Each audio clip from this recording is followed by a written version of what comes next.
মিশো থেকে একটা অর্ডার এসেছে। এই যে এটা পার্সেলটা দিয়ে গেছে সকালবেলাতে, ভাবলাম তোমার সাথে আবার শেয়ার করি। কালকে একটা অর্ডার দিয়েছিল, ওটা ঋতুর পারফিউম ছিল। আর এই যে এই অর্ডারটা দিয়েছি, আরেকটা এখন অর্ডার দেওয়া আছে, ওটা কিন্তু আসেনি। তো চলো এটা তোমাদের কাছে আমি আনবক্সিং করে তোমাদের দেখাবো যে এটা কী আছে।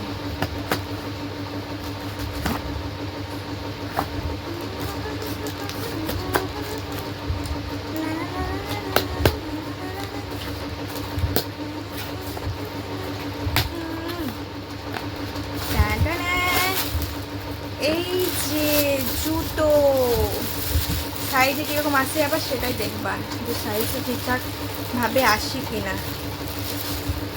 চলো, আর কীরকম হয়েছে অবশ্য কমেন্টে জানাবে, জুতোটা কীরকম হয়েছে। সবাইকে টাটা।